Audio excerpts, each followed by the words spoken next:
निहारिका की मौत का रहस्य अब केवल एक साधारण मामला नहीं रह गया था, बल्कि यह झूठ, धोखे, साजिश और टूटते रिश्तों का ऐसा खतरनाक जाल बन चुका था जिसमें हर कोई फंसता चला जा रहा था। एक तरफ प्रथम जेल की अंधेरी सलाखों के पीछे अपनी बेगुनाही साबित करने के लिए तड़प रहा था, तो दूसरी तरफ आराध्या हर हाल में उस सच को दुनिया के सामने लाना चाहती थी, जिसे छुपाने के लिए निहारिका और उसका परिवार किसी भी हद तक जाने को तैयार दिखाई दे रहा था। आराध्या के दिल में एक ही बात बार बार गूंज रही थी, निहारिका मरी नहीं है, वो जिंदा है, और ये सब एक बहुत बड़ी साजिश है। उसे यकीन था कि निहारिका ने अपनी मौत का झूठा नाटक सिर्फ इसलिए रचा ताकि प्रथम को हमेशा के लिए बर्बाद किया जा सके, लेकिन बिना सबूतों के उसकी बात पर कोई विश्वास करने को तैयार नहीं था। पुलिस लगातार प्रथम को ही कातिल साबित करने में लगी हुई थी। हर तरफ से परिवार पर दबाव बढ़ता जा रहा था। घर का माहौल पूरी तरह टूट चुका था। प्रथम की मां की आंखों से आंसू रुकने का नाम नहीं ले रहे थे। वे बार बार भगवान से अपने बेटे को बचाने की प्रार्थना कर रही थी। हालत इतनी खराब हो चुकी थी कि उन्होंने गुस्से और बेबसी में अपने गहने और पैसे तक जलाने की बात कहती। उनका दर्द साफ दिखाई दे रहा था।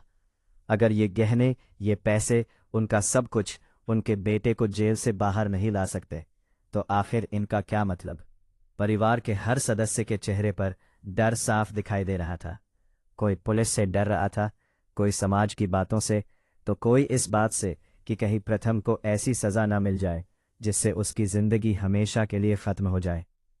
इसी बीच आराध्या ने फैसला किया कि अब सिर्फ रोने या इंतजार करने से कुछ नहीं होगा। अगर सच सामने लाना है तो खतरा उठाना ही पड़ेगा। और यहीं से शुरू हुआ उसका सबसे खतरनाक कदम। आराध्या ने बर्तन बेचने वाली महिला का भेष धारण किया। साधारण कपड़े, बदली हुई आवाज, सिर पर पल्लू और हाथों में बर्तनों की टोकरी लेकर वह चुपके से निहारिका की मां के घर पहुंच गई। उसका दिल जोर जोर से धड़क रहा था, क्योंकि अगर उसका राज खुल जाता तो सब कुछ खत्म हो सकता था। घर के अंदर का माहौल अजीब डर और रहस्य से भरा हुआ था। हर कोना जैसे कोई राज छुपा रहा था। आराध्या की नजरें लगातार ऐसे सुराग खोज रही थीं जो ये साबित कर सके कि निहारिका जिंदा है। लेकिन तभी कहानी में आता है सबसे बड़ा और खतरनाक मोड़। निहारिका की मां की नज़र अचानक आराध्या के हाथों में पहने खानदानी कंगनों पर पड़ जाती है। वे कंगन जिन्हें देखकर वे पल भर में समझ जाती है कि सामने खड़ी महिला कोई बर्तन बेचने वाली नहीं बल्कि आराध्या है। उनकी आंखों में गुस्सा भड़क उठता है। घर का माहौल अचानक तनाव से भर जाता है। निहारिका की मां तड़पती हुई आवाज में कहती है कि वे इन कंगनों को बहुत अच्छी तरह पहचानती है। ये वही कंगन है जो आराध्या को उसकी दादी सास ने पहली रसोई की रस्में दिए थे। लेकिन उनके दिल में सबसे बड़ा दर्द ये था कि उनका मानना था ये कंगन उनकी बेटी निहारिका के होने चाहिए थे। बस फिर क्या था? सालों का गुस्सा, दर्द और नफरत एक ही पल में बाहर आ गया। निहारिका की मां ने आराध्या पर अपनी बेटी की जिंदगी छीनने का आरोप लगा दिया। उन्होंने कहा कि प्रथम और आराध्या ने मिलकर उनकी बेटी को बर्बाद कर दिया।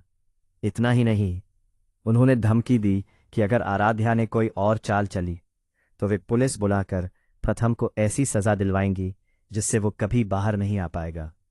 लेकिन इस बार आराध्या डरने वाली नहीं थी।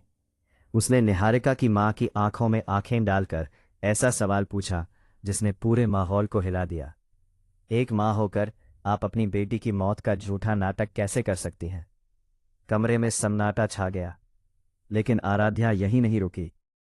उसने कहा कि माता पिता का फर्ज अपने बच्चों को सही रास्ता दिखाना होता है, लेकिन वे तो अपनी बेटी के झूठ को और बढ़ावा दे रही है।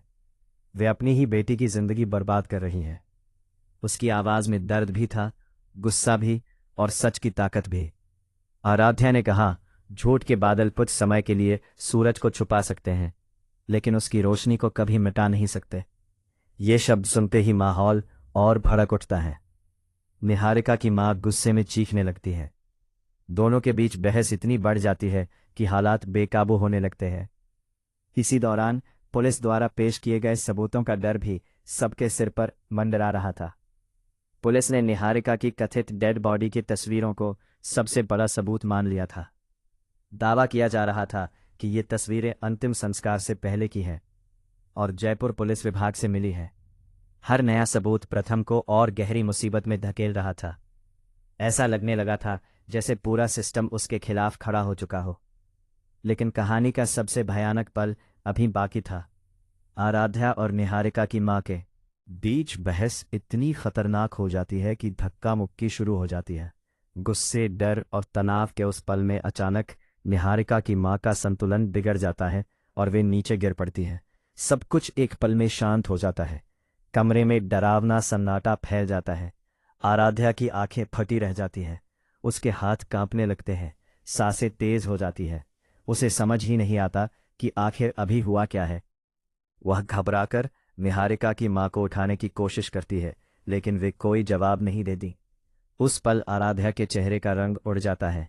उसके दिमाग में सिर्फ एक ही बात घूमने लगती है, क्या मुझसे बहुत बड़ा हादसा हो गया? अब मामला सिर्फ प्रथम को बचाने का नहीं रह गया था। अब आराध्या खुद एक ऐसे जाल में फंस चुकी थी जहां एक छोटी सी गलती उसकी जिंदगी भी तबाह कर सकती थी। क्या निहारिका सच में जिंदा है? क्या पुलिस का पूरा केस झूठ पर खड़ा है? क्या आराध्या सच सामने ला पाएगी, या फिर यह साजिश अब एक और जिंदगी बर्बाद कर देगी? हर सवाल के साथ कहानी और ज्यादा रहस्यमय, खतरनाक और रोमांचक होती जा रही